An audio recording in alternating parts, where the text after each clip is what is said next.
Alright, so you might be wondering what an ancient Roman battle has to do with your upcoming college applications.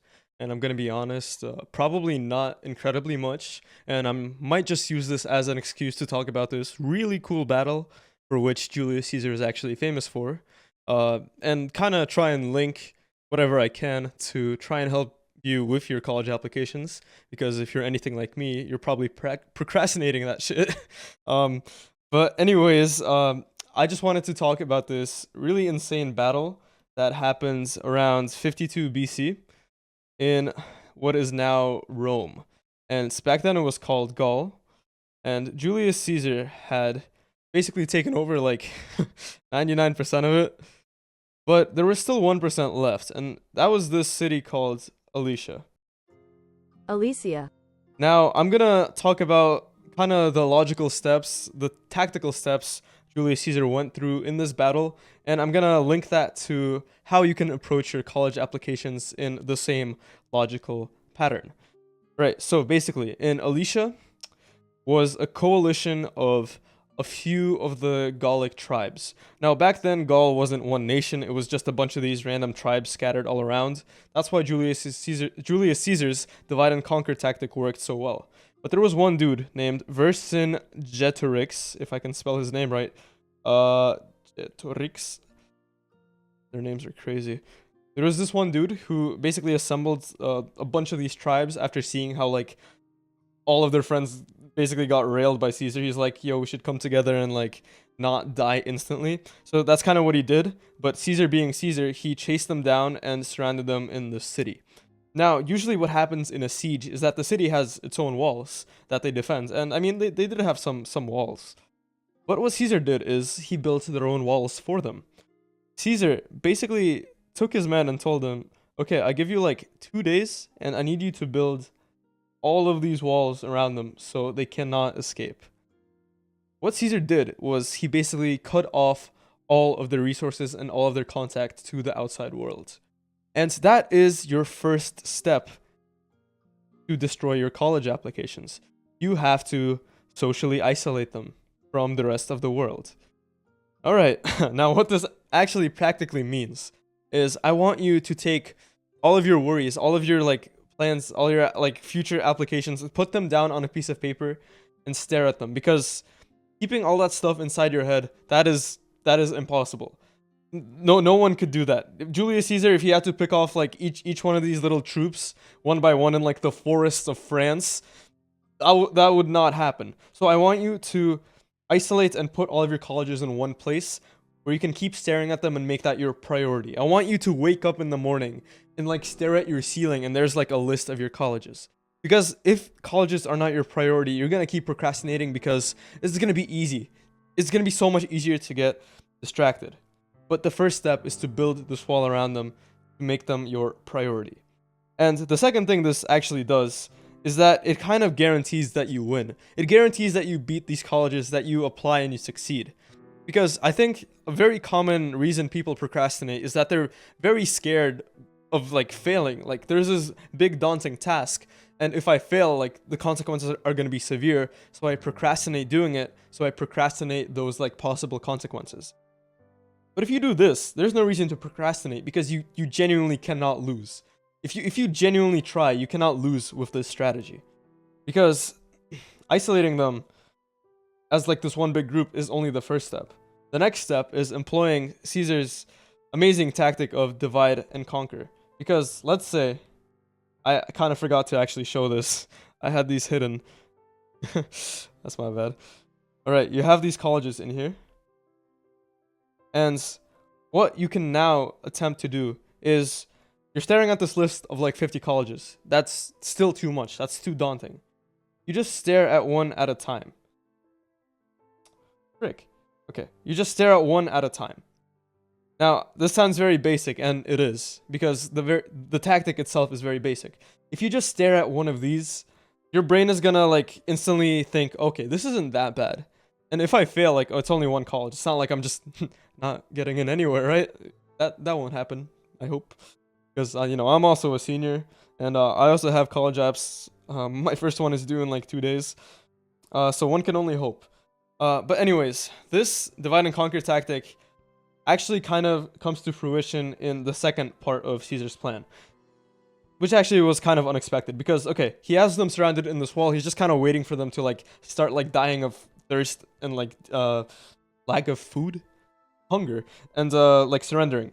But what he doesn't expect is that he has his forces positioned outside these walls. What he doesn't expect is one of his scouts tells him that the reinforcements of the Gauls are coming in with like an army 3 times his size. And Caesar is like, okay, we're gonna die unless we build a second wall. And now I'm not joking, this was absolutely insane when I learned about this. But Caesar had his men build a 20-mile long wall, which kind of created this sandwich of walls in which Caesar's army was positioned.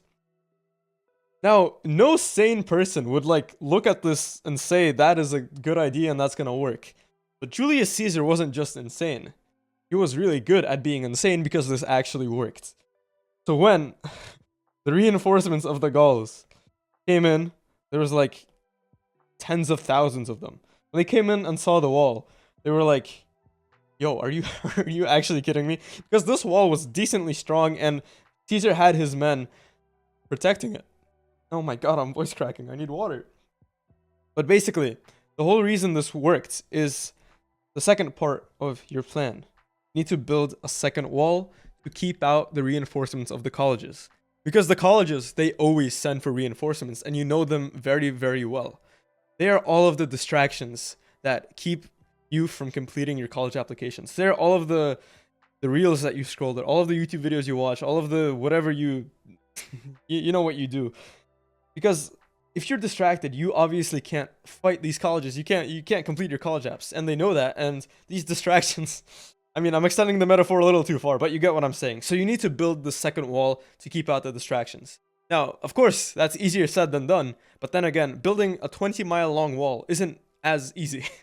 So what I'm saying is that it's gonna take effort, but you can actually kind of cheat a little bit and kind of spawn that wall in by well, I'm just gonna write this second wall. You can kind of cheat and spawn this wall in by doing the third thing that Julius Caesar did to win this battle. Okay, so imagine this. You have like, I don't know, like 10k troops. I forgot the exact numbers. 10k troops in a sandwich. You got like 30k troops on the outside, like a few thousand troops on the inside. You're sandwiched between 2 enemies. So what do? You flip the sandwich on them, right? Yes. Okay, so what Caesar did, he has this army of Gauls surrounding him. He had a cavalry attachment stationed like somewhere in the forest. I'm a very, very bad horse. He had a cavalry attachment stationed somewhere in the forest. And he basically told them to charge. Now, while the army was distracted, like dying on his outside walls, a few of his men came up from behind them. And the Gauls, they were already kind of disorganized and like annoyed and confused because the wall was there. When they saw the cavalry behind them, they actually freaked out because they thought that Caesar had called his own reinforcements that had come in literally from behind and were about to like destroy all of them. They didn't know it was just a few of the cavalry. So it was kind of like a domino effect where this huge army just started falling apart, started running away because they were afraid of like a few little horses. And that's the power that one small action can have. That is your divide and conquer. One small action, starting on that big ass list of yours with just one word, one sentence, one essay for one college. That is how you chase the distractions away. You allow your brain to lock in on like whatever it is you need to lock in on. And when it does that, the distractions, they naturally start running away. And the more you do that, the more skilled you become at that. They stop coming back. They realize like, oh, bro, if I come back, this guy's gonna beat my ass again. He's just gonna keep working on his college apps. Why would I waste my time, coming in? That's kind of how like your bad habits start disappearing. So basically, 3, divide and conquer. Basically, the classic Caesar tactic, divide and conquer.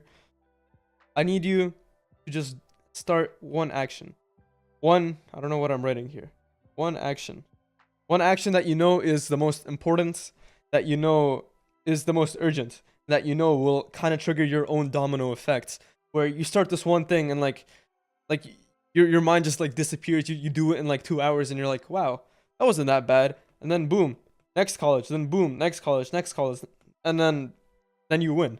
Then Vercingetorix surrenders, just like he did after uh, the army ran away, and Julius Caesar was victorious and became the man you know him as today.